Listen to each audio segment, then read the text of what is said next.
Kami dari kelompok chapter 14 dan 15 akan menjelaskan mengenai shaping culture and value.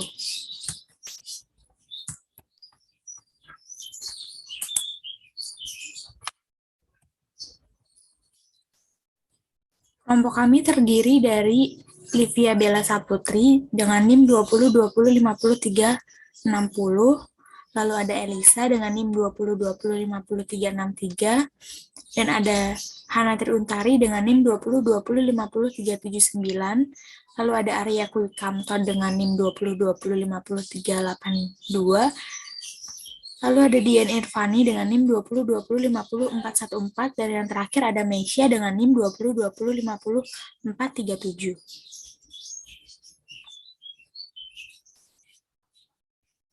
Yang pertama, saya akan menjelaskan mengenai organizational culture. Budaya perusahaan sangat kuat karena mempengaruhi kinerja perusahaan menjadi lebih baik atau lebih buruk. Perusahaan yang berkembang pesat seperti Google, Southwest Airlines, dan Apple sering menghubungkan kesuksesan mereka dengan budaya yang dibantu oleh para pemimpin mereka.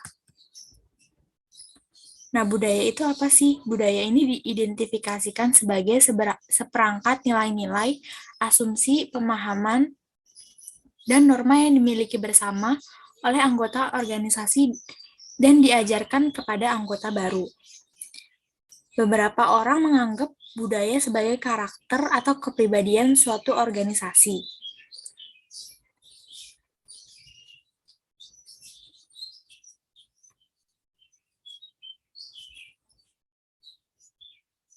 Pada dasarnya, budaya adalah pola asumsi dan keyakinan bersama tentang bagaimana sesuatu dilakukan dalam suatu organisasi.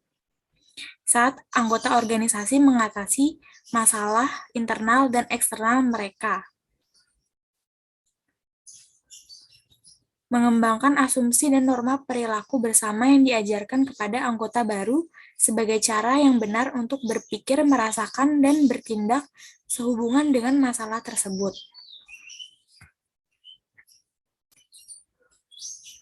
Budaya dapat dianggap terdiri dari tingkat, seperti pada gambar di sini, yang menunjukkan level dari budaya perusahaan.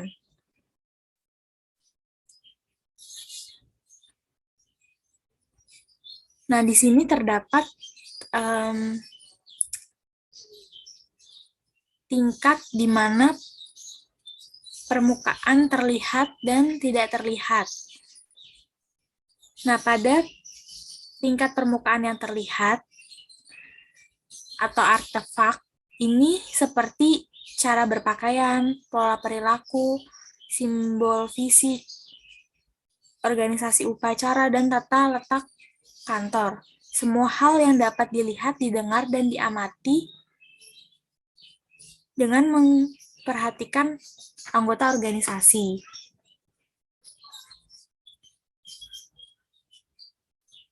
Lalu pada tingkat budaya yang lebih dalam, terdapat nilai dan keyakinan yang diekspresikan yang tidak dapat diamati tetapi dapat dilihat dari bagaimana orang menjelaskan dan membenarkan apa yang mereka lakukan. Ini adalah nilai-nilai yang dipegang anggota pada tingkat kesadaran.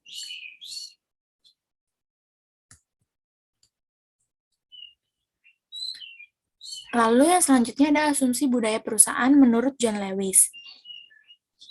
Nah, menurut John Lewis ini terdapat 3 hal. Yang pertama yaitu bahwa perusahaan peduli terhadap karyawannya seperti yang diharapkan mereka untuk peduli tentang pelanggan. Yang kedua, bahwa karyawan individu harus berpikir untuk diri mereka sendiri dan merelakan apa yang mereka yakini benar. Dan yang ketiga, merupakan kepercayaan dan kejujuran adalah bagian yang penting dari hubungan bisnis yang sukses. Asumsi umumnya dimulai sebagai nilai-nilai yang diekspresikan, tetapi seiring waktu, mereka menjadi lebih tertanam dan kurang terbuka untuk pertanyaan. Anggota organisasi menerima begitu saja dan bahkan sering tidak menyadari asumsi yang memadukan perilaku, bahasa, dan pola sosial mereka. Lalu seberapa penting sih budaya ini? Nah, budaya ini memberi karyawan rasa identitas organisasi dan menghasilkan komitmen untuk nilai-nilai tertentu dan cara melakukan sesuatu. Budaya ini ada dua fungsi yang penting dalam suatu organisasi. Yang pertama, yaitu internal integration, yaitu mengintegrasikan anggota sehingga mereka tahu bagaimana berhubungan satu sama lain. Lalu yang kedua, external adaptation, yaitu membantu anggota organisasi beradaptasi dengan lingkungan eksternal. Nah, budaya integrasi internal ini membantu karyawan mengembangkan identitas kolektif dan mengetahui cara bekerja sama secara efektif. Budayalah yang memadukan hubungan kerja sehari-hari dan menentukan bagaimana orang berkomunikasi dalam organisasi. Perilaku apa yang dapat diterima atau tidak dapat diterima, dan bagaimana kekuasaan dan status dialokasikan. Budaya dapat menentukan seperangkat aturan tidak tertulis di dalam benak karyawan yang dapat menjadi sangat kuat dalam menentukan perilaku sehingga mempengaruhi kinerja organisasi. Sedangkan budaya adaptasi eksternal ini juga menentukan bagaimana organisasi memenuhi tujuan dan berurusan dengan pihak luar. Nilai-nilai yang tepat dapat membantu organisasi merespon dengan cepat kebutuhan pelanggan atau pergerakan pesaing. Budaya dapat mendorong komitmen karyawan terhadap tujuan inti organisasi, tujuan spesifiknya, dan sarana dasar yang digunakan untuk mencapai tujuan. Nah, ini berikut merupakan indelit atau kasus di mana Natarajan Chandrasekaran dibesarkan di sebuah peternakan di sebuah desa kecil di India Selatan. Dia kembali untuk mengambil alih pertanian setelah kuliah, tetapi sangat menderita setelah 5 bulan sehingga dia dan ayahnya setuju bahwa dia akan kembali ke sekolah untuk mendapatkan gelar master dalam bidang komputasi. Pekerjaan pertamanya adalah di tata konsultasi servis, yang pada saat itu di tahun 1987 memiliki sekitar 500 karyawan. Saat ini, Chandrasekaran adalah CEO TCS yang kini memiliki sekitar 315.000 karyawan dan beroperasi di 46 negara. Dia memimpin organisasi dengan banyak nilai yang ditanamkan oleh orang tuanya, termasuk kejujuran, tekad, dan akuntabilitas. Chandrasekaran mengatakan bahwa ayahnya selalu menginginkan dia dan kelima saudaranya bertanggung jawab atas apa yang kami lakukan. Chandrasekaran telah membangun akuntabilitas ke dalam budaya TCS, tetapi sebagian dari budaya tersebut juga bertanggung jawab terhadap orang lain. Setiap orang harus mengambil tanggung jawab untuk orang lain dan mencari cara untuk memberikan kontribusi kecil untuk membantu orang lain, kata Chandrasekaran di TCS. Setiap individu diharapkan menemukan cara untuk membantu orang lain mencapai sedikit lebih banyak. Ini dapat berlaku untuk aktivitas kerja, tetapi mungkin juga berlaku untuk beberapa aspek lain dari kehidupan rekan kerja. Menjaga orang lain adalah bagian yang penting dari budaya, sehingga orang terbuka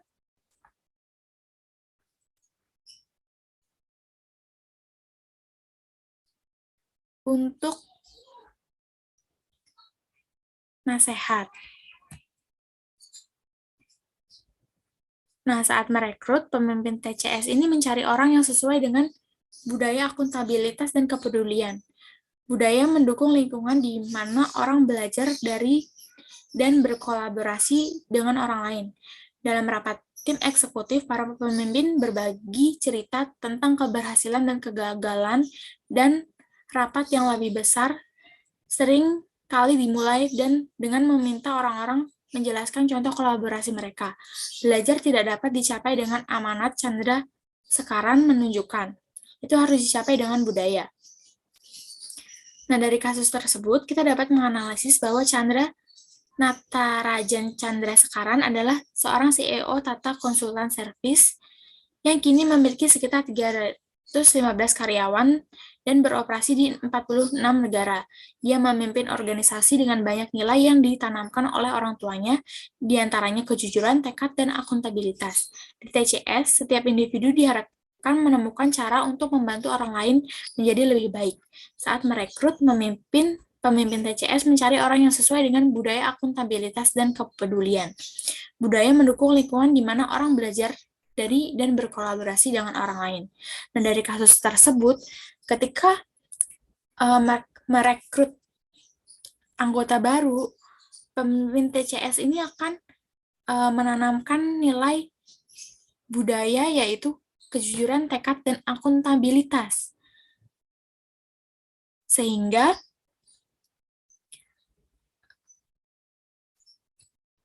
organisasi tersebut dapat berjalan dengan baik karena karyawan tersebut sesuai dengan budaya perusahaan, yaitu akuntabilitas dan kepedulian. Lalu materi selanjutnya itu mengenai culture strength, responsive, and performance.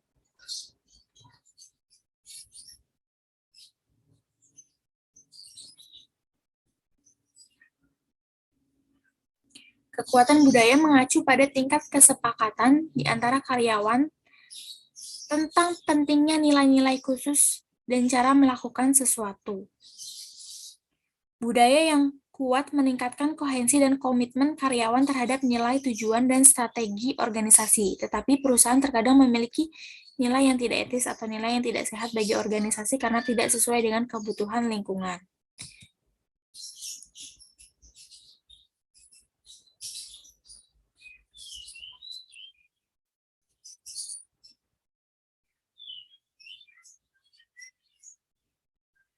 Nah, di sini terdapat dua budaya yang penting. Yang pertama, budaya responsif, yaitu di mana para pemimpin memperhatikan pelanggan dan dengan orang, proses, dan prosedur dalam organisasi yang membawa perubahan yang bermanfaat.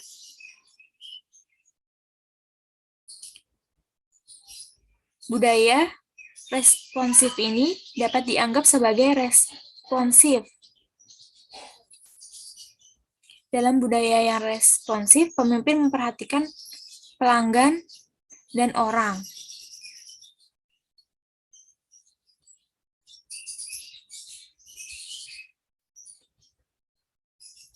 Lalu, untuk budaya resisten, para pemimpin peduli dengan diri mereka sendiri atau proyek khusus mereka sendiri, dan nilai-nilai mereka cenderung mencegah kembali resiko dan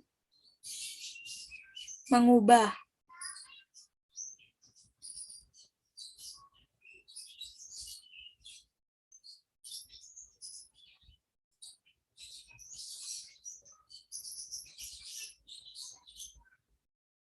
Dengan demikian, budaya yang kuat saja tidak cukup, karena budaya yang tidak sehat dapat mendorong organisasi untuk melangkah dengan tegas ke arah yang salah. Budaya yang sehat membantu perusahaan menanggapi perubahan di lingkungan eksternal.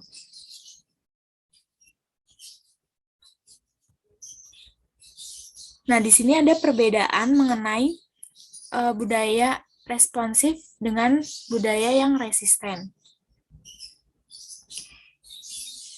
Dilihat dari perilaku,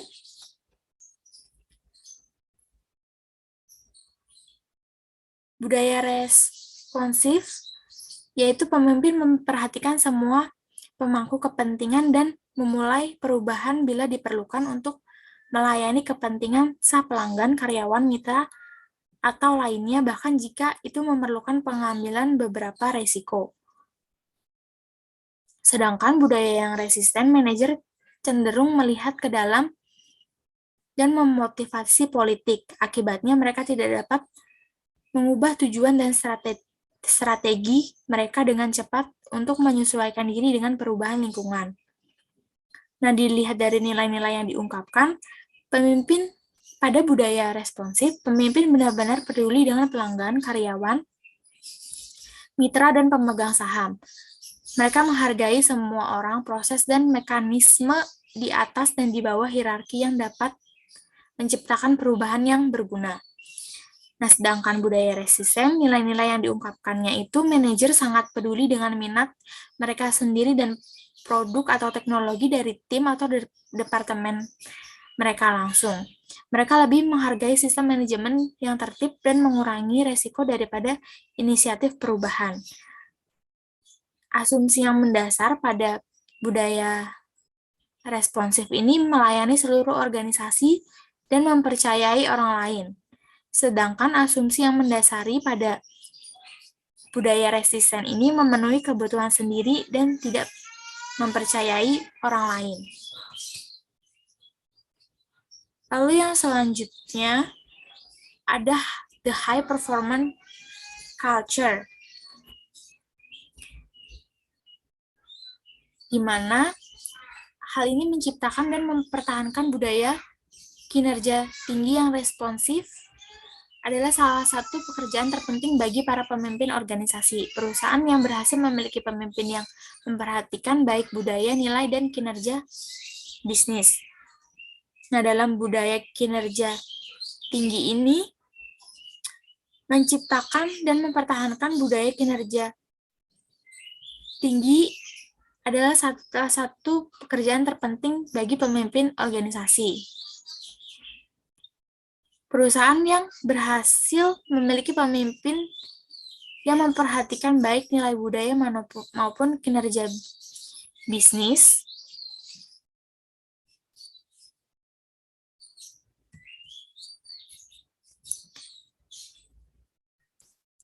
Nah, selanjutnya perusahaan yang memiliki pemimpin yang memperhatikan baik nilai maupun kinerja bisnis dapat dilihat pada gambar di sini, combining culture and performance,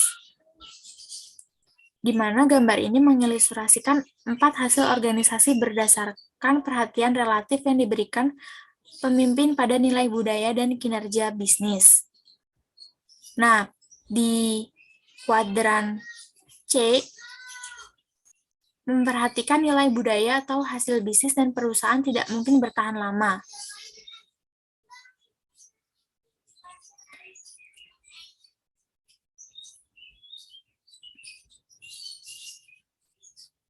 Para pemimpin di kuadran D sangat fokus pada penciptaan budaya yang kuat, tetapi mereka tidak menyikat nilai-nilai tersebut secara langsung dengan tujuan dan hasil yang diinginkan.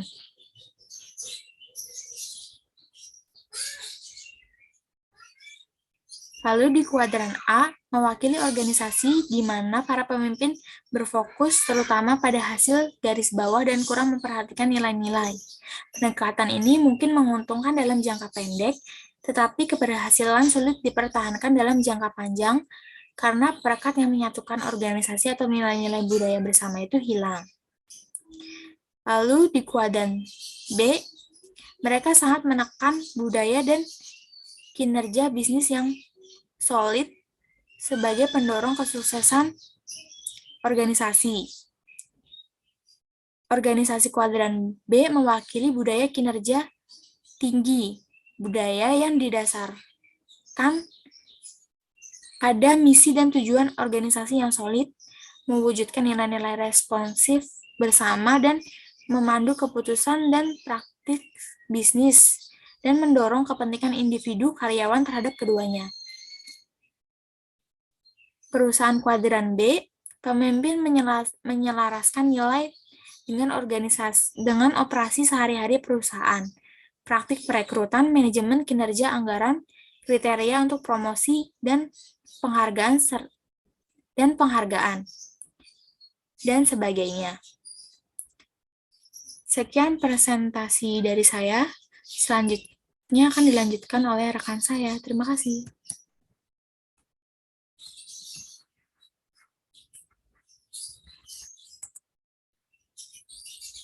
Oke, baik. Selanjutnya, cultural leadership.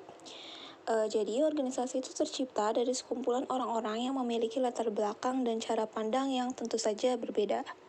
Mereka berkumpul dan membuat karakter dan budaya organisasi. Seorang pemimpin membentuk cara pandang dan nilai dalam sebuah organisasi yang membantu anggota untuk mencapai tujuan organisasi. Nah, melalui cultural leadership ini, seorang pemimpin mampu mempengaruhi norma dan nilai organisasi untuk memiliki budaya performa yang tinggi. Seorang cultural leader menggunakan simbol dan sinyal untuk mempengaruhi budaya organisasi. Sekarang ini memang sangat sulit untuk memelihara lingkungan budaya high performance. Cultural leader harus jeli dalam menekankan nilai budaya melalui perkataannya dan juga aksinya. Beberapa mekanisme yang diterapkan oleh seorang pemimpin dalam mempertahankan budaya high performance yaitu melalui yang pertama, seremonis.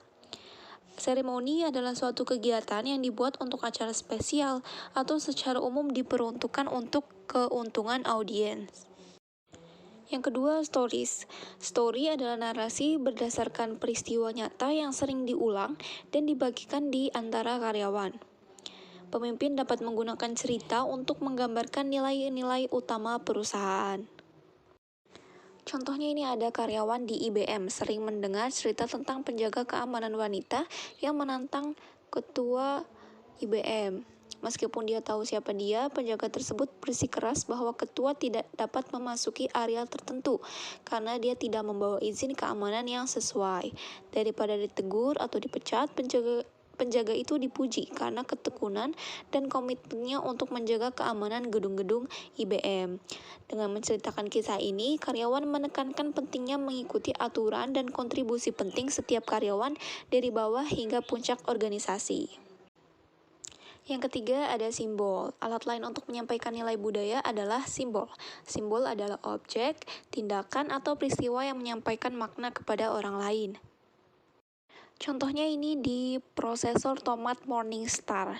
Jadi kantor administrasinya itu terletak di dekat lantai pabrik untuk melambangkan bahwa setiap orang berada dalam tim yang sama dengan tujuan yang sama. Yang ketiga ada specialized language. Bahasa dapat membentuk dan mempengaruhi nilai dan keyakinan organisasi. Pemimpin terkadang menggunakan slogan atau ucapan untuk mengekspresikan nilai-nilai kunci perusahaan. Yang keempat ada selection and socialization. Setelah orang yang tepat dipekerjakan, maka selanjutnya adalah mensosialisasikan mereka ke dalam budaya. Sosialisasi adalah proses di mana seseorang mempelajari nilai-nilai, norma, perspektif, dan perilaku yang diharapkan yang memungkinkan dia untuk berhasil berpartisipasi dalam kelompok atau organisasi.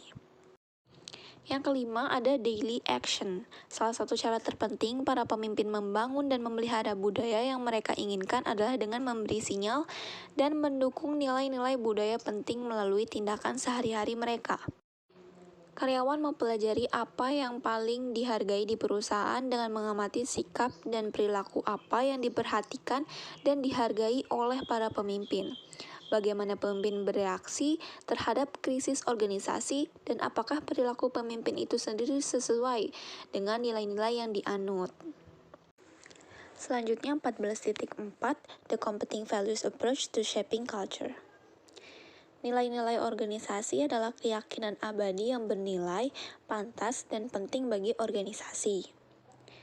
Perubahan sifat pekerjaan, globalisasi, peningkatan keragaman tenaga kerja, dan perubahan lain dalam masyarakat yang lebih besar telah terjadi dan menjadi perhatian yang cukup besar bagi para pemimpin. Mereka dihadapkan pada pertanyaan seperti, bagaimana saya bisa menentukan nilai-nilai budaya apa yang penting? Apakah beberapa nilai lebih baik daripada yang lain?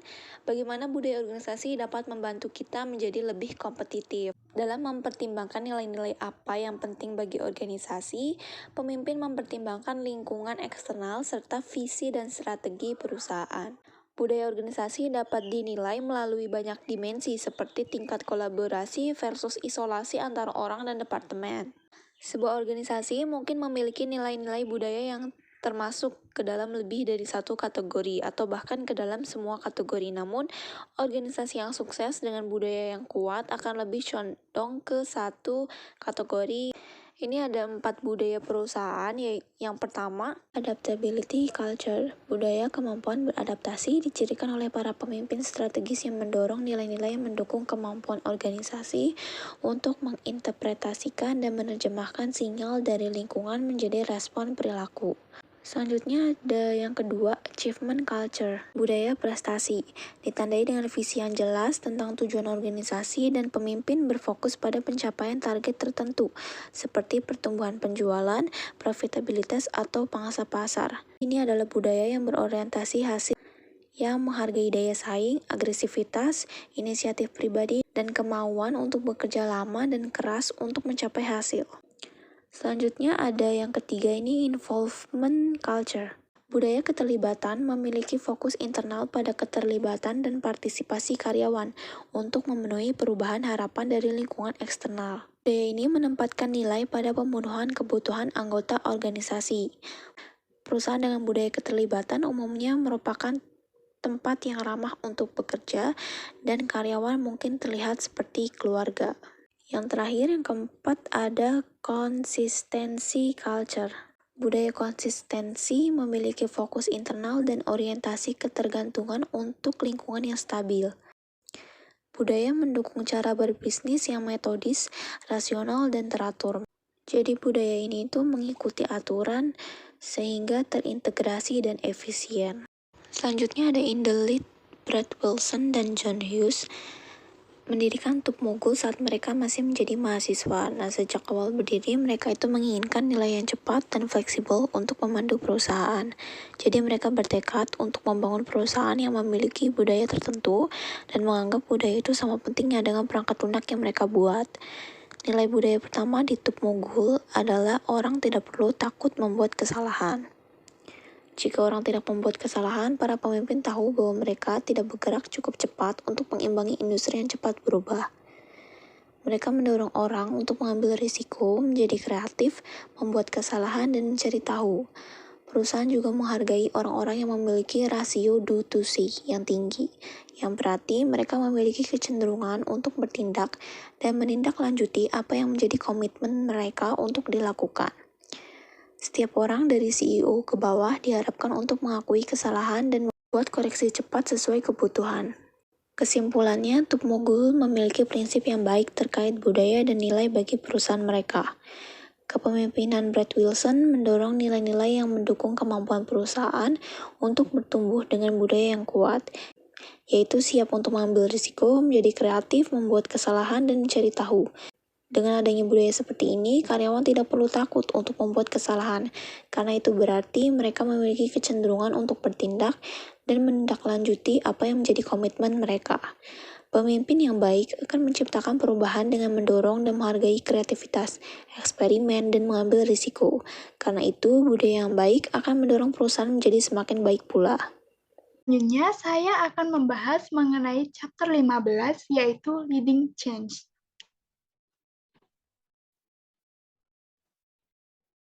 Nah, topik yang akan pertama kali kita bahas yaitu leadership means leading change. Jadi, tugas pemimpin itu untuk memastikan organisasinya itu berubah sesuai kebutuhan untuk menanggapi ancaman, peluang, atau perubahan di lingkungan. Nah, perubahan ini diperlukan jika suatu organisasi ingin bertahan dan berkembang.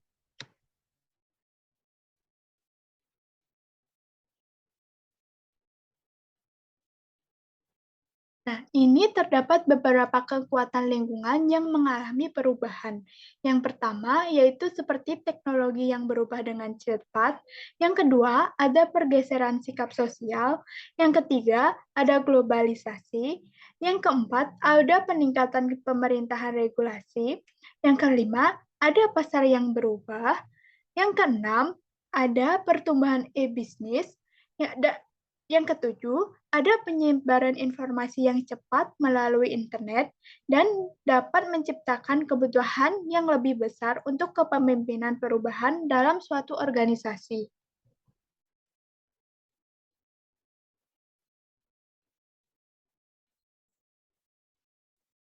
Nah, selanjutnya ada resistance is real.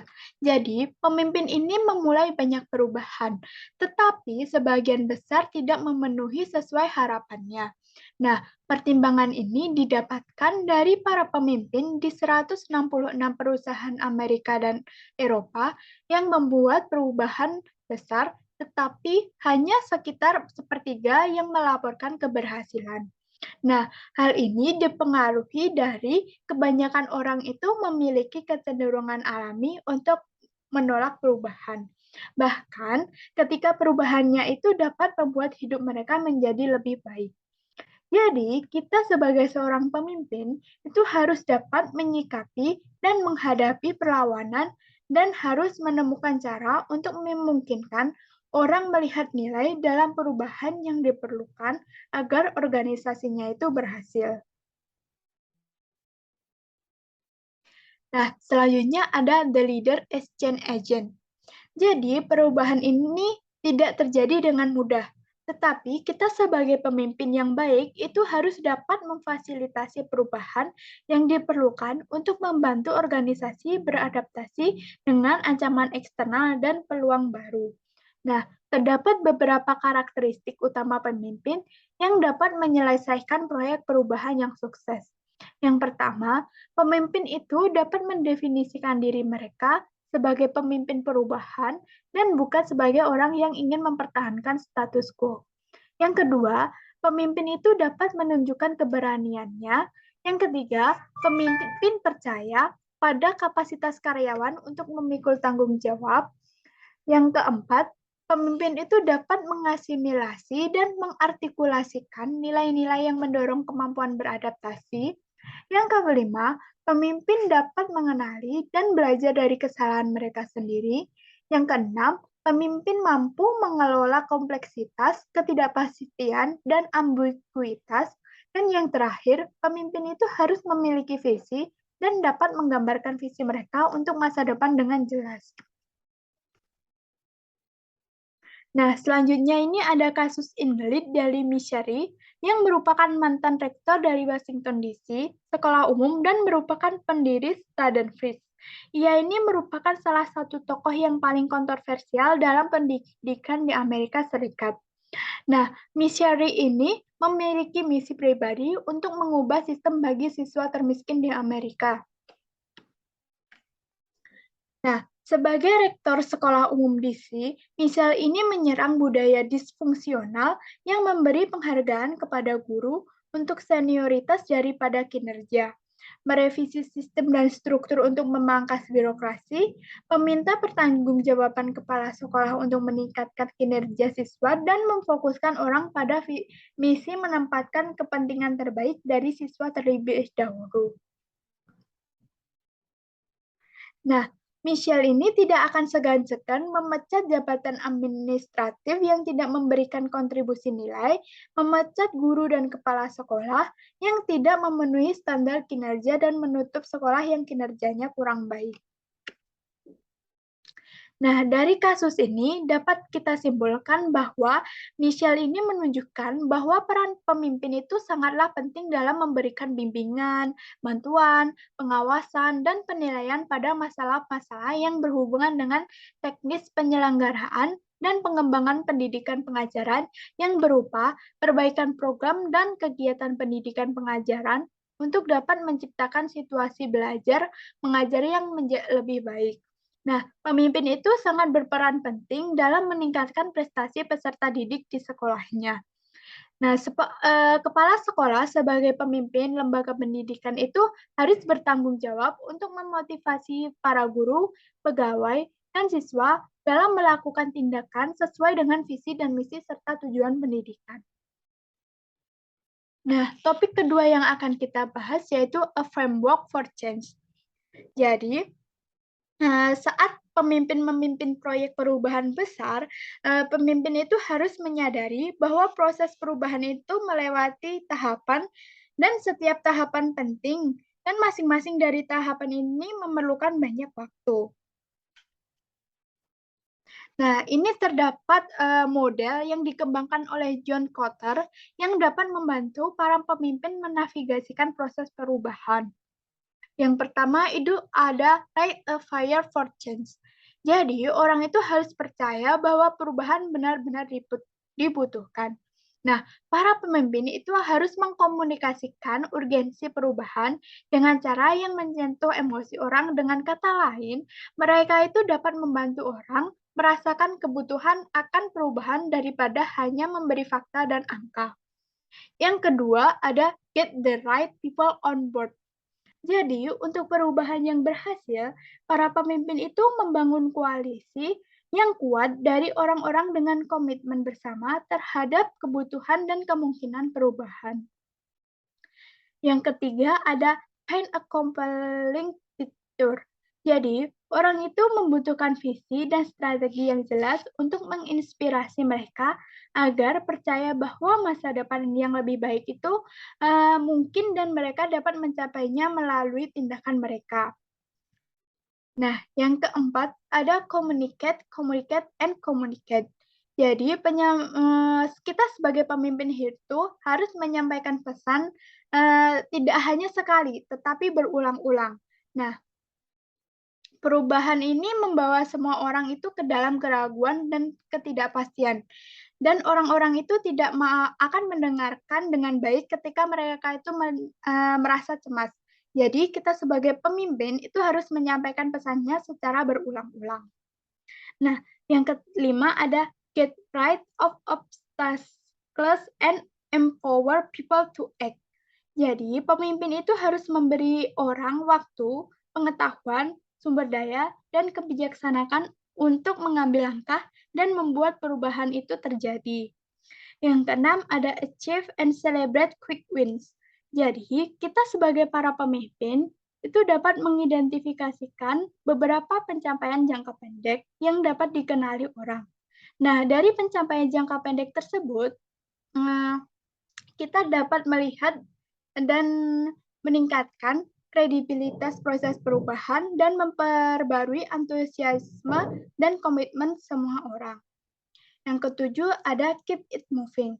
Jadi kita itu jangan terjebak pada kemenangan jangka pendek, tetapi para pemimpin itu harus membangun kredibilitas pencapaian awal dan menjaga proses perubahan itu terus berjalan. Yang kedelapan ada find ways to make the change stick. Jadi para pemimpin itu harus mencari cara untuk melembagakan pendekatan baru, berusaha untuk mengintegrasikan nilai-nilai dan pola baru ke dalam kebiasaan kerja setiap orang. Nah, dengan mengintegrasikan perubahan dengan sistem insentif, para manajer itu dapat menjadikan sistem pelacakan waktu yang baru sebagai bagian dari integral yang diterima dari pekerjaan sehari-hari setiap orang. Nah, tahapan dalam proses perubahan ini umumnya timpang tindih, tetapi masing-masing dari tahapan ini penting agar perubahan tersebut berhasil. Sekian dari saya, selanjutnya akan dilanjutkan oleh teman saya.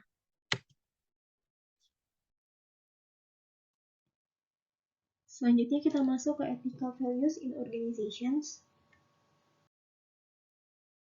Nah, organisasi itu memasukkan banyak jenis nilai ke dalam budaya mereka. Menurut Tonton Press sendiri, misalnya, dia ini mencantumkan nilai budaya yang terbagi menjadi 5. Yang pertama integritas, kedua kerja tim, 3 keunggulan, 4 pemikiran mandiri, dan 5 kreativitas. Nah, sedangkan untuk nilai yang penting bagi perusahaan untuk saat ini itu ada 3. Yang pertama ada komunikasi terbuka, 2 kinerja kerja tim, dan 3 kualitas. Selanjutnya etika. Jadi etika ini merupakan kode prinsip dan nilai yang mengatur perilaku seseorang atau kelompok sehubungan dengan apa yang benar atau salah. Etika itu menetapkan standar tentang apa yang baik atau buruk dalam perilaku dan pengambilan keputusan. Nah, sebagian besar organisasi yang tetap sukses dalam jangka panjang itu memiliki pemimpin yang memasukkan nilai-nilai etika sebagai bagian dari kebijakan formal dan budaya informal perusahaan mereka. Selanjutnya di sini ada Indolit, di mana Indolit ini membahas Harvard Business School, Columbia Business School, Yale School of Management, Wharton School of the University of Pennsylvania. Jadi, ada beberapa anggota kelas lulusan Harvard Business School baru-baru ini melakukan sesuatu yang tidak biasa. Mereka menandatangani janji sukarela yang dipimpin oleh mahasiswa yang mengatakan bahwa tujuan seorang pemimpin bisnis adalah untuk melayani kebaikan yang lebih besar, dan berjanji bahwa mereka akan bertindak secara bertanggung jawab dan etis, dan menahan diri dari memajukan ambisi sempit mereka sendiri dengan mengorbankan dari yang lain. Di Harvard dan sekolah bisnis lainnya telah terjadi ledakan minat pada kelas dan aktivitas etika yang berfokus pada tanggung jawab pribadi dan perusahaan. Banyak siswa serta pendidik yang menyadari perlunya memberikan pemahaman yang lebih dalam kepada pemimpin masa depan tentang bagaimana mempraktekkan kepemimpinan etis daripada hanya bagaimana menghasilkan uang. Nah, sedangkan di Columbia Business School yang memerlukan kursus etika, siswa itu membentuk Dewan Kepemimpinan dan Etika. Hal ini tuh populer yang mensponsori kuliah dan kegiatan lainnya. Kemudian, di Yale School of Management itu telah mengembangkan sesi-sesi dalam kurikulum intinya yang terkait dengan krisis baru-baru ini dan bekerja sama dengan Aspen Institute untuk membuat kurikulum yang ditujukan untuk mengajar mahasiswa bisnis cara bertindak berdasarkan nilai-nilai mereka di tempat kerja. Nah, sekitar 55 sekolah bisnis itu menggunakan semua atau sebagian kurikulum dalam program percontohan.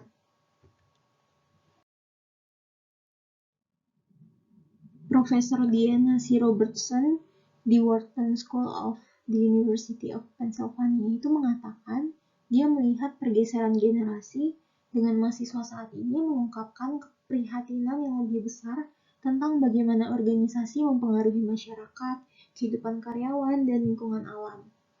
Nah, menurut Max Anderson, salah satu penyelenggara janji Harvard, itu ada perasaan bahwa kami ingin hidup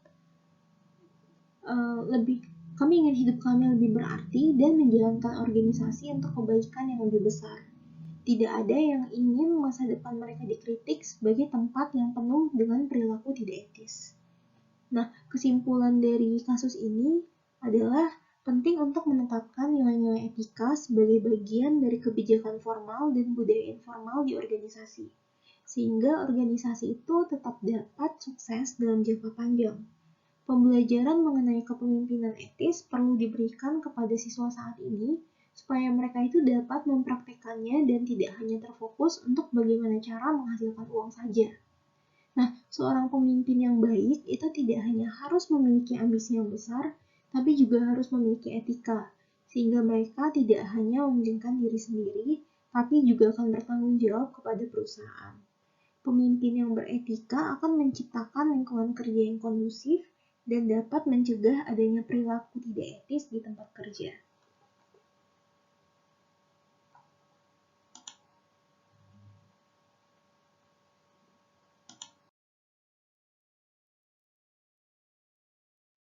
Selanjutnya ada personal values. Nah, pemimpinan berbasis nilai atau value-based leadership itu menghasilkan tingkat kepercayaan dan rasa hormat yang tinggi dari karyawan berdasarkan tidak hanya pada nilai-nilai yang dinyatakan, tapi pada keberanian, tekad, dan pengorbanan diri yang mereka tunjukkan dalam menegakkan nilai-nilai tersebut. Para pemimpin itu harus menemukan nilai-nilai pribadi mereka sendiri dan nilai-nilai yang mereka inginkan untuk membimbing tim atau organisasi, dan juga secara aktif mengkomunikasikan nilai-nilai itu kepada orang lain melalui kata-kata dan tindakan. Nah, ketika dihadapkan dengan keputusan yang sulit, value-based leadership ini tahu apa yang mereka perjuangkan, dan mereka itu juga memiliki keberanian untuk bertindak berdasarkan prinsip mereka. Selanjutnya ada spiritual values. Jadi untuk spiritual values atau kepemimpinan spiritual ini adalah tampilan nilai, sikap, dan perilaku yang diperlukan untuk secara intrinsik memotivasi diri sendiri dan orang lain menuju rasa ekspresi spiritual melalui panggilan dan keanggotaan. Jadi, seperti yang bisa kita lihat untuk gambar di sini, gambar 14.5 ini menampilkan di mana pemimpin spiritual itu mulainya dengan menciptakan visi di mana peserta organisasi itu mengalami pengalaman rasa terpanggil yang memberikan makna pada pekerjaan mereka. Nah, visi yang tepat itu nantinya akan memiliki daya tarik yang luas, mencerminkan cita-cita yang tinggi, dan menetapkan standar keunggulan. Nah, yang kedua, spiritual leadership itu akan membangun budaya perusahaan berdasarkan cinta altruistik. Nah, harapan atau keyakinan seorang pemimpin itu terdiri dari ketekunan, daya tahan, tujuan yang terbentang, dan harapan yang jelas akan kemenangan melalui usaha. Nah, seperti yang diilustrasikan pada gambar 14.5 ini, di mana perilaku kepemimpinan spiritual itu akan memungkinkan karyawan memiliki rasa terpanggil yang memberikan makna hidup yang lebih dalam melalui pekerjaan.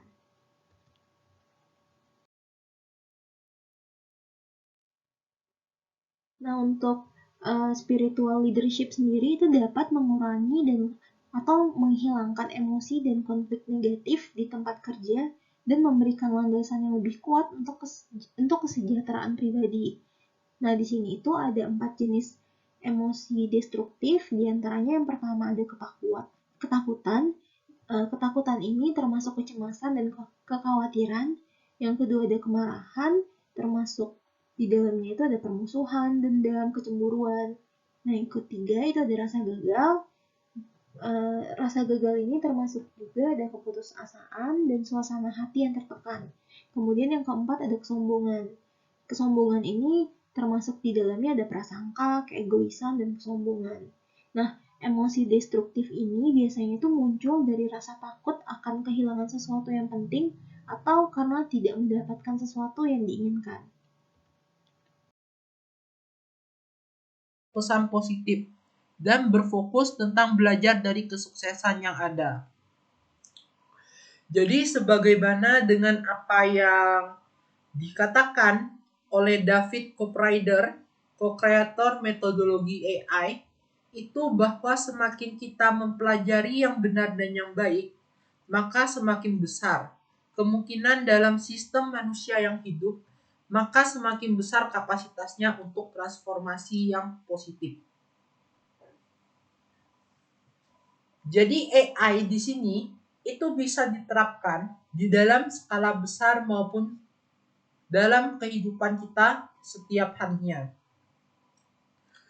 Dalam menerapkan pertanyaan apresiatif di dalam skala besar, AI itu mempercepat perubahan organisasi yang berskala besar dengan melibatkan sekelompok orang dalam proses perubahan secara positif, termasuk pemimpin dan karyawan, serta orang-orang dari luar organisasi, seperti pelanggan atau klien, mitra, dan pemangku kepentingan lainnya. Nanti, setelah topik-topik ini selesai untuk kita eksplorasi, maka kelompok akan mengikuti 4 tahap proses AI. Seperti yang diilustrasikan pada slide berikut. Jadi di sini ada 4 tahap proses AI. Yang pertama di sini ada discovery, tahap penemuan. Jadi di dalam tahap penemuan di sini, orang-orang itu mulai mengidentifikasi kekuatan utama dan praktik terbaik organisasi, yang terbaik dari apa yang ada.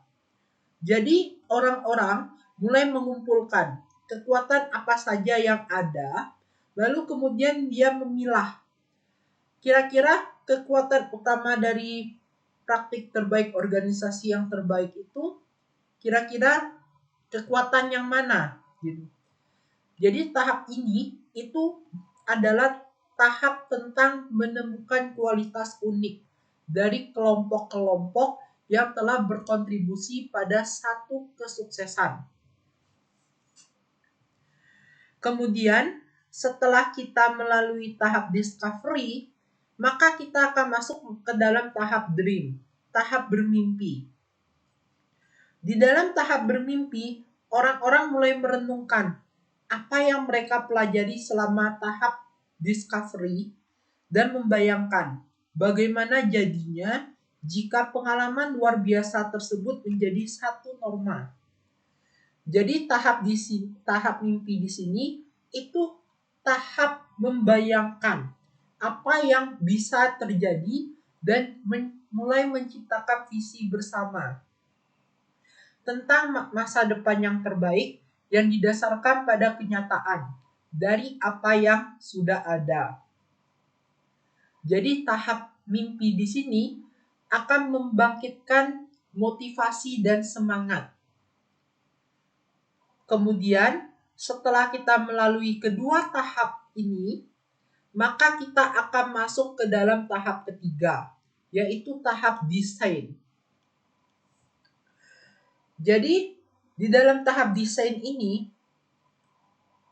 orang-orang mulai merancang, merumuskan rencana aksi apa untuk mengubah tahap mimpi ini menjadi suatu realita. Hal ini melibatkan orang-orang yang membuat keputusan tentang kira-kira apa sih yang perlu dilakukan organisasi untuk menjadi seperti apa yang diinginkan. Kemudian setelah itu, kita masuk ke dalam tahap terakhir, yaitu tahap destiny, tahap takdir. Di dalam tahap destiny, tahap takdir ini, itu kita menciptakan takdir dengan menerjemahkan ide yang telah diidentifikasi pada tahap-tahap sebelumnya menjadi suatu langkah-langkah tindakan nyata. Jadi hal ini melibatkan perayaan terbaik dari apa yang ada dan dorongan untuk maju untuk menciptakan mimpi dengan menciptakan program, kegiatan, dan kekuatan nyata lainnya yang akan diimplementasikan desain dan memastikan kelanjutan perubahan yang dimulai selama proses AI. Jadi berbagai macam organisasi itu telah menggunakan AI untuk perubahan skala besar. Lantas bagaimana untuk menerapkan pertanyaan apresiatif setiap hari? Jadi dalam menerapkan pertanyaan apresiatif setiap hari, itu banyak diterapkan oleh pemimpin individu di dalam skala yang lebih kecil. Jadi ketika pemimpin individu dalam suatu organisasi terlibat dalam upaya perubahan sehari-hari, maka nantinya mereka akan memiliki efek kumulatif yang kuat. Jadi, pemimpin dapat menggunakan alat AI untuk berbagai perubahan inisiatif sehari-hari, seperti mengembangkan pengikut-pengikutnya, memperkuat kerja tim, memecahkan masalah pekerjaan tertentu, ataupun menyelesaikan konflik. Agar kita lebih jelas mengenai bagaimana menerapkan pertanyaan apresiatif, maka di sini disajikan sebuah kasus dalam Indelit yang menceritakan red team yang akan saya bacakan berikut ini. Jadi ketika General Manager GM kilang minyak tempat si red team bekerja meminta mereka untuk membayangkan kembali organisasi, sekelompok insinyur muda yang dikenal sebagai tim merah secara alami bertanya-tanya, kira-kira apa yang dia maksud. GM mengatakan dia ingin kilang minyak menjadi tempat terbaik untuk bekerja di middle organisasi minyak dan gas timur yang besar. Keberhasilan katanya akan diukur dari tingkat kebahagiaan di antara 1.600 pekerja di kilang. Kebahagiaan di antara para pekerja, GM meyakini akan meningkatkan keselamatan, kinerja, maupun produktivitas. Maka tim merah segera mulai berbicara di antara mereka sendiri dan mengidentifikasi masalah dan rekomendasi potensial untuk membuat kilang minyak menjadi tempat yang lebih menyenangkan untuk bekerja. Kemudian mereka memutuskan itu adalah ide yang bagus untuk mendapatkan masukan dari pegawai lainnya.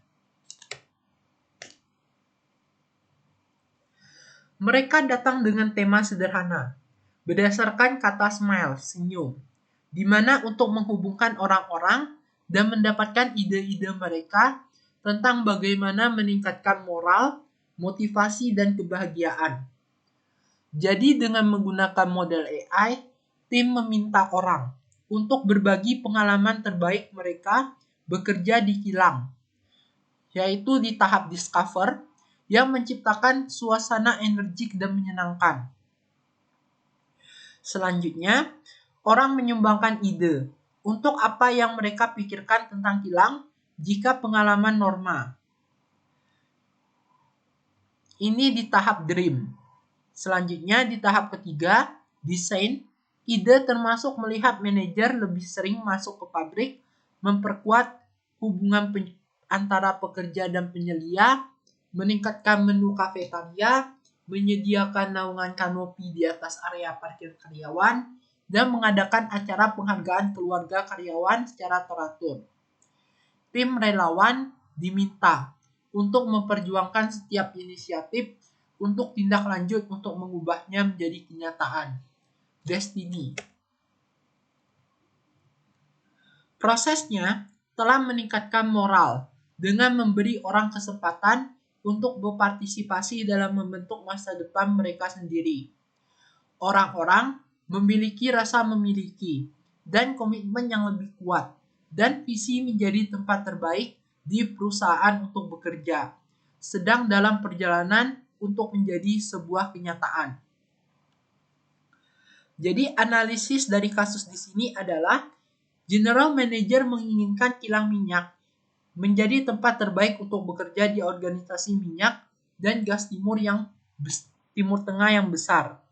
GM di sini meyakini kebahagiaan di tempat bekerja akan meningkatkan keselamatan, kinerja, dan produktivitas. Tim merah memutuskan itu adalah ide yang baik untuk mendapatkan masukan dari karyawan lain. Dengan menggunakan model AI, tim akan melakukan proses discover, dream, design, dan destiny. Proses ini yang akan meningkatkan moral dengan memberi orang kesempatan untuk berpartisipasi dalam membentuk masa depan mereka sendiri. Baik, selanjutnya saya Elisa dengan NIM 2020-50-363 akan menjelaskan subbab yang keempat yaitu Leading Creativity for Change. Sebelum membahas lebih detail, kita harus tahu dulu apa sih kreativitas itu. Jadi, kreativitas adalah pembangkitan ide-ide yang baru dan berguna untuk meningkatkan efisiensi atau efektivitas organisasi. Selanjutnya, saya akan membahas mengenai instilling creative value. Nah, instilling creative value ini terbagi menjadi dua. Yang pertama ada foster a creative culture, dan yang kedua ada promote collaboration. Dua hal ini akan menyebarkan nilai-nilai kreativitas ke seluruh organisasi. Saya akan menjelaskan lebih detail mengenai kedua hal ini. Foster a creative culture itu adalah tindakan kreatif yang bermanfaat bagi organisasi yang terjadi secara konsisten, di mana kepentingan dan tindakan setiap orang harus selaras dengan maksud, visi, dan tujuan organisasi. Dan pemimpin harus membuat komitmen waktu, tenaga, dan sumber daya untuk mendukung kreativitas. Salah satu pendekatan yang populer adalah dengan menyediakan ide inkubator. Apa sih ide inkubator itu? Nah, ide inkubator adalah tempat yang aman di mana ide-ide dari karyawan di seluruh organisasi dapat dikembangkan tanpa campur tangan dari birokrasi atau politik perusahaan. Yang kedua ada promote collaboration. Meskipun banyak individu memiliki ide-ide kreatif, kreativitas akan lebih meningkat ketika orang-orang bekerja sama. Di mana di dalam promoting collaboration, kita juga akan mengenal istilah creative collaboration. Creative collaboration itu sendiri adalah salah satu kegiatan terpenting yang dapat didukung oleh para pemimpin untuk budaya kreatif.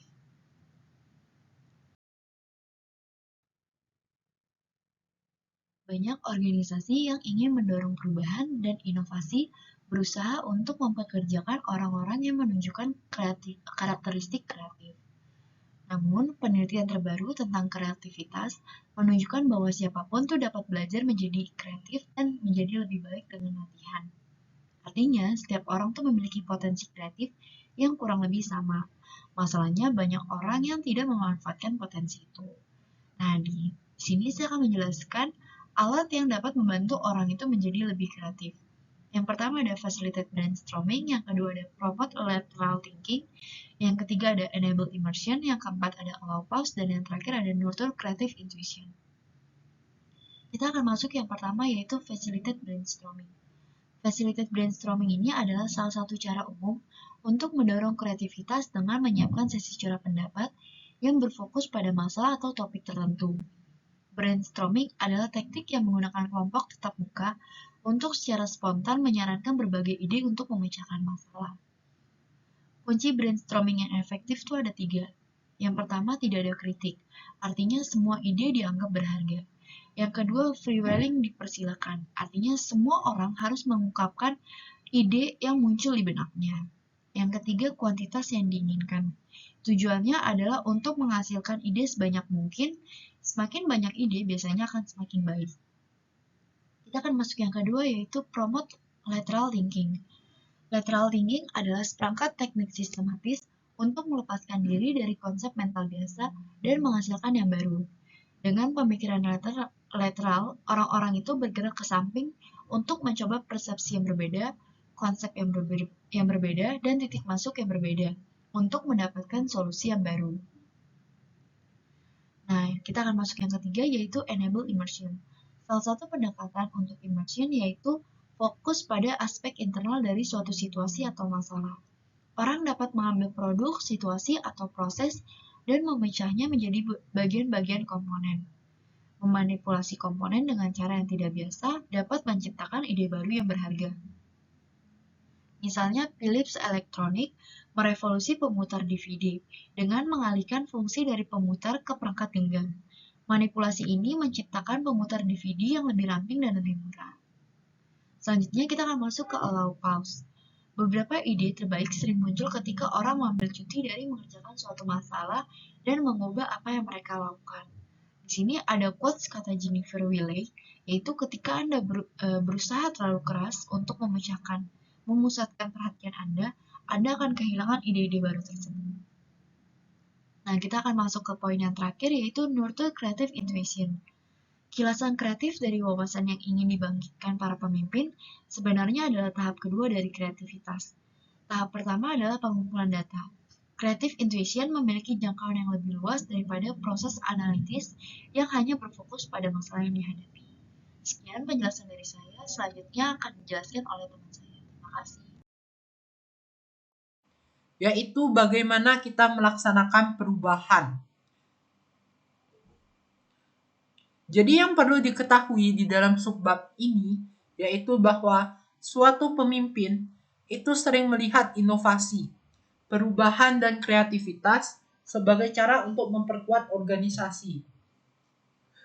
Tetapi banyak orang memandang perubahan hanya sebagai hal yang menyakitkan dan mengganggu.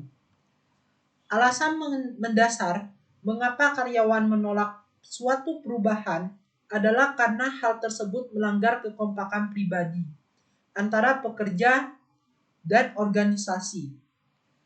Jadi kekompakan pribadi di sini itu adalah kewajiban timbal balik dan komitmen yang menentukan hubungan antara karyawan dan organisasi.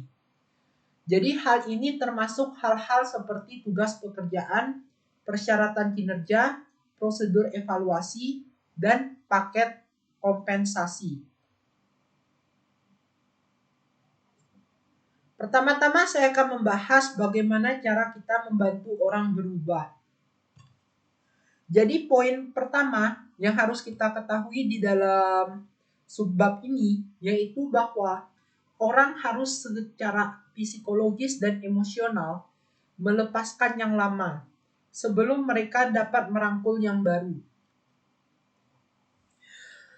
Seperti yang diilustrasikan di dalam ekshibit gambar ini, itu menggambarkan transisi yang harus dilalui oleh orang-orang untuk membuat suatu perubahan agar dapat berhasil.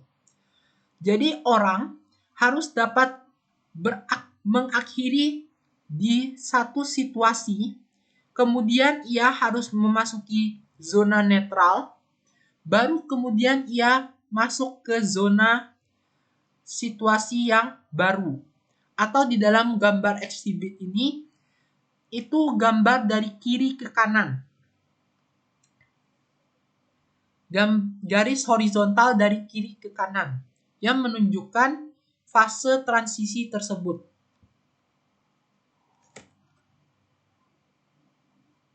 Jadi, poin kedua yang kita harus ketahui juga bahwa para pemimpin yang ingin menerapkan perubahan harus selalu bertanya, siapa yang akan kehilangan apa? Banyak manajer itu awalnya menolak perubahan karena mereka memandang kantor mereka sebagai simbol kekuasaan dan prestise mereka dalam organisasi. Di perusahaan farmasi Pfizer, itu para eksekutif puncak menginginkan untuk menerapkan sistem terkomputerisasi untuk mengumpulkan dan memproses data percobaan penelitian yang dapat memotong 40% dari biaya pengembangan obat baru. Manajer riset dan pengembangan menentang perubahan tersebut dengan alasan kekhawatiran mereka bahwa otomatisasi dan standarisasi formulir laporan kasus akan menghambat fleksibilitas dan kreativitas. Lalu, perubahan di sini juga dapat berarti bahwa orang harus melepaskan rutinitas mereka yang stabil.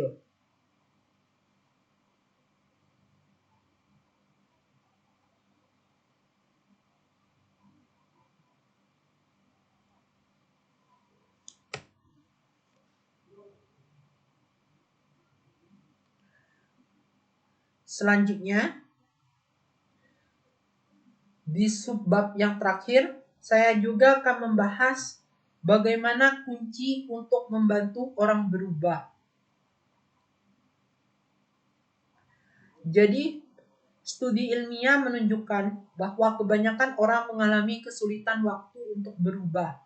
Bahkan ketika diberitahu bahwa tidak berubah akan membawa mereka ke kuburan awal. Misalnya Dr. Dan Ornish, seorang profesor kedokteran di Universitas California di San Francisco dan pendiri institusi penelitian pengobatan untuk pencegahan. Beliau menemukan bahwa 9 dari 10 pasien yang sakit kritis tidak dapat mengubah pola makan dan kebiasaan olahraga mereka yang buruk, meskipun itu berarti mereka akan mati. Akan tetapi, perubahan itu mungkin saja dapat terjadi. Jadi, mengubah pemikiran dan perilaku orang adalah mungkin. Dan kunci untuk melakukannya adalah dengan menggabungkan 5 elemen. Yaitu yang pertama penarik emosional positif, yang kedua hubungan yang mendukung, ketiga pengulangan perilaku baru, keempat partisipasi dan keterlibatan, serta yang terakhir itu adalah ulasan setelah tindakan. Pertama-tama saya akan bahas terlebih dahulu elemen yang pertama, yaitu memberikan daya tarik emosional positif, atau yang sering disebut dengan positive emotional attractor. Jadi positive emotional attractor atau yang sering disingkat dengan PEA itu adalah sesuatu yang membangkitkan harapan dan impian seseorang tentang masa depan, serta tentang kemungkinan apa yang bisa terjadi daripada berfokus kepada mencoba memperbaiki kelemahan atau kekurangan.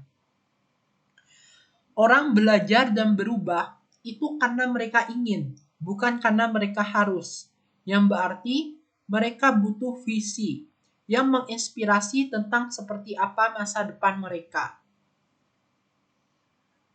Lalu, selanjutnya saya akan masuk ke elemen yang kedua, yaitu bahwa pastikan orang itu memiliki sistem pendukung.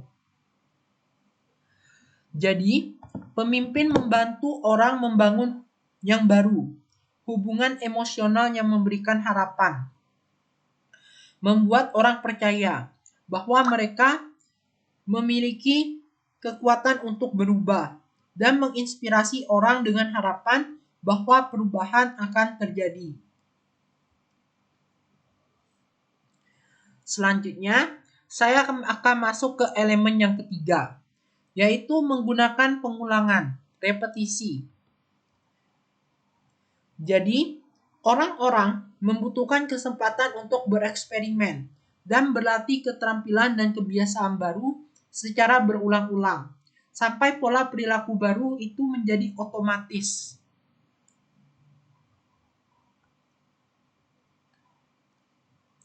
Lalu, setelah itu kita masuk ke elemen yang keempat, yaitu libatkan orang lebih awal.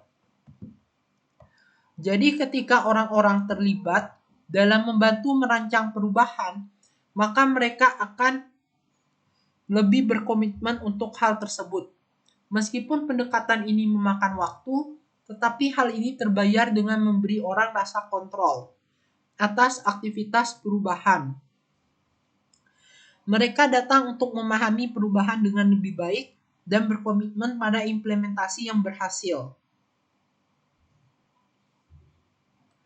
Terakhir, setelah kita melakukan keempat elemen tersebut, maka kita harus menerapkan ulasan setelah tindakan. Jadi, ulasan setelah tindakan di sini maksudnya adalah sesi cepat, di mana para pemimpin meninjau hasil kegiatan perubahan untuk melihat apa yang berhasil, apa yang tidak, dan apa yang bisa dipelajari darinya. Banyak bisnis, termasuk perusahaan konsultan, Jam Associates, raksasa minyak BP, dan Steelcase Inc. yang membuat perabot kantor menggunakan ulasan setelah tindakan untuk umpan balik dan pembelajaran.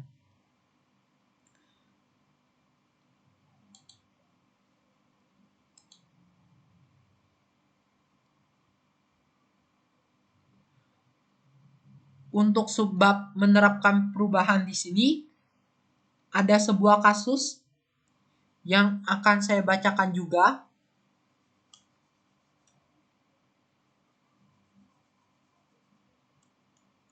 Yaitu mengenai John Ferris, Sanofi Kanada.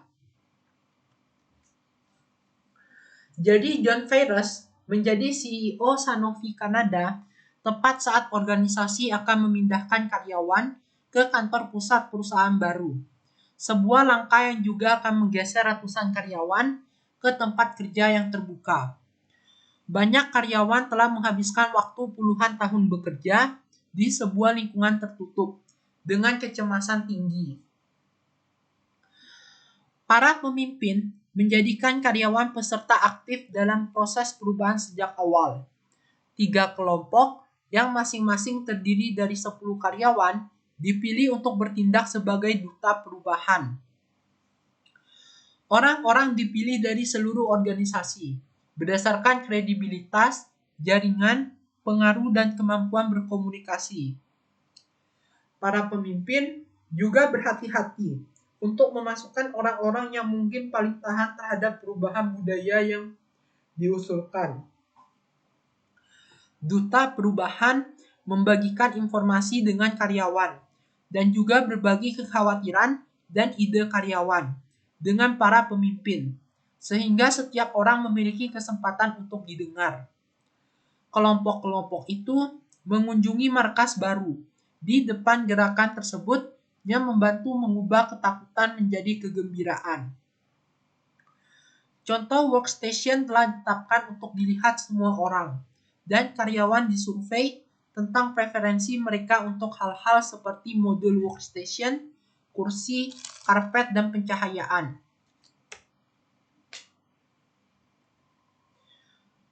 Oleh karena perubahan akan secara signifikan mengubah kebiasaan kerja, para pemimpin juga menerapkan berbagai inisiatif untuk mentransisikan orang ke perilaku baru yang dibutuhkan secara terbuka.